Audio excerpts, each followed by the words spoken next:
महाराष्ट्राला एका संस्कारी मुख्यमंत्र्याची गरज आहे. संस्कारी सध्याच्या मुख्यमंत्र्यांचे आणि त्या आधीच्या मुख्यमंत्र्यांचे संस्कार काय आहे हे गेले 4 वर्ष महाराष्ट्रानं अनुभवलं आहे. तुम्ही जनतेला कुत्रा म्हणताय, जनतेला भाडेके तट्टू म्हणताय. याच कुत्र्यांना हाडं टाकून तुम्ही मतं घेतलीत का? आणि या जे भाडेके तट्टू आहेत, या भाडेके तट्टूंना विकत घेऊन तुम्ही सत्तेवर आलात का? देवेंद्र फडणवीस हे एखाद्या सुलतानासारखे वागत आहेत. सुलतान, मोगल काळातले सुलतान असे वागायचे. आणि सुलतानाच्या विरुद्ध कोणी जनतेनं आवाज उठवला की त्याला ते कठोर शिक्षा द्यायची. देवेंद्र फडणवीस यांनी महाराष्ट्रामध्ये एक प्रकारे आणीबाणी घोषित केली. आणीबाणी, जनतेच्या कराच्या पैशातून एक प्रकल्प निर्माण करायचा, राबवायचा. त्याच्यामध्ये मूळ किमतीपेक्षा जास्त किमतीनं तो प्रकल्प पुरा करायचा. म्हणजे जनतेच्या पैशातले 200-500 कोटी रुपये खिशात घालायचे.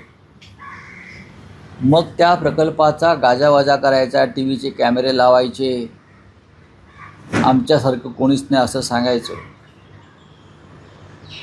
आणि आम्ही नसतो तर हा प्रकल्प झालाच नसता वगैरे निवेदनं करायची, जनतेला मूर्ख बनवायचं.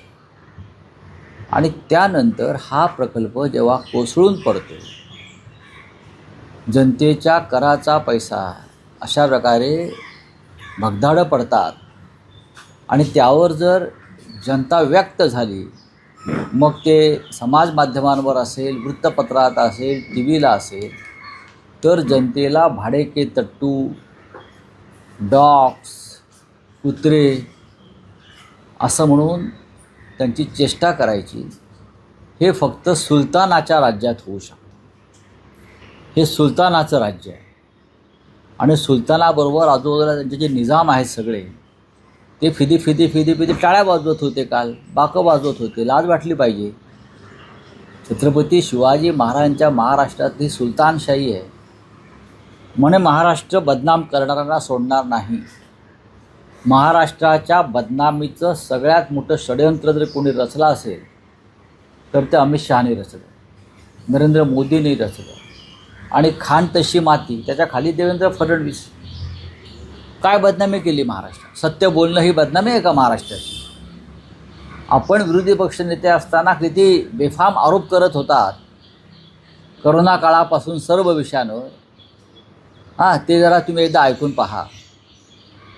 महाराष्ट्रातले आमदार खासदार 50-50 कोटीला विकले आणि विकत घेतले. ही काय महाराष्ट्राची बदनामी नाही?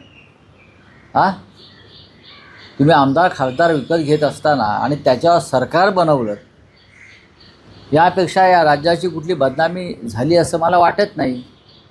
ही महाराष्ट्राची परंपरा कधीच नव्हती. छत्रपती शिवाजी महाराजांचा पुतळा तिथे मालवणला कोसळतो भ्रष्टाचारामुळे, ही काय या राज्याची बदनामी नाही? अशी किती उदाहरणं आम्ही तुम्हाला द्यायची की तुम्ही या राज्याची रोज बदनामी केली आहे. छत्रपती शिवाजी महाराजांची बदनामी केलेली आहे. तो भगतसिंग कोश्यारी होता येथे राज्यपाल, महात्मा फुल्यांपासून शिवाजी महाराजांपर्यंत त्याने जी वक्तव्य केली बदनामीकारक, आणि तुम्ही त्याचं समर्थन करत होतात. शिवरायांच्या बदनामीचं, महात्मा फुल्यांच्या बदनामीचं, डॉक्टर आंबेडकरांच्या बदनामी, जी काय महाराष्ट्राची बदनामी नाही. मिस्टर फडणवीस यांना वैफल्य आलं आहे, फ्रस्ट्रेशन आलेलं आहे, ते निराश आहेत, ते गोंधळलेले आहेत. आणि त्याच्यामुळे जितके दिवस आपण या महाराष्ट्रात मुख्यमंत्रीपदी राहतो आहे, तितके दिवस ते फावडे घेऊन बसलेले आहेत. बस पैसे काढायचे ठेकेदारांकडून. काल ज्या पद्धतीनं त्यांनी महाराष्ट्राच्या जनतेला कुत्रे, भाडेके तट्टू, पत्रकारांनाही त्याने म्हटलेलं आहे. खरं म्हणजे तुमच्या राज्यामध्ये रोज खून, मारामाऱ्या, हत्या, बलात्कार होत आहेत, ही राज्याची बदनामी नाही का? ही राज्याची बदनामीच आहे ना.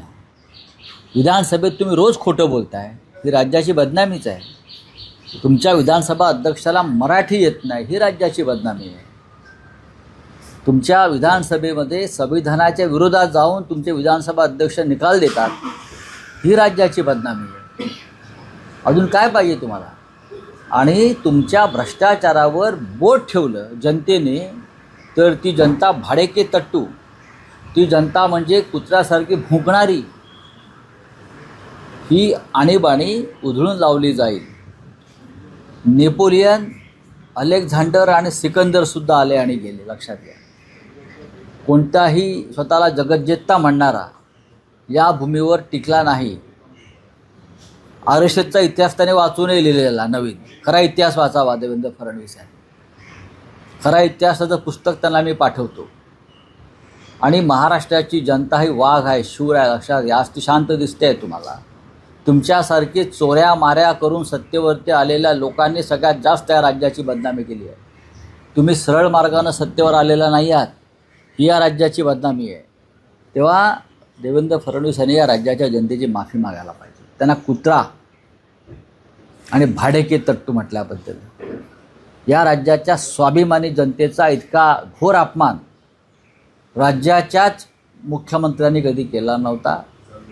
यालाच वैफल्य म्हणतात, फ्रस्ट्रेशन.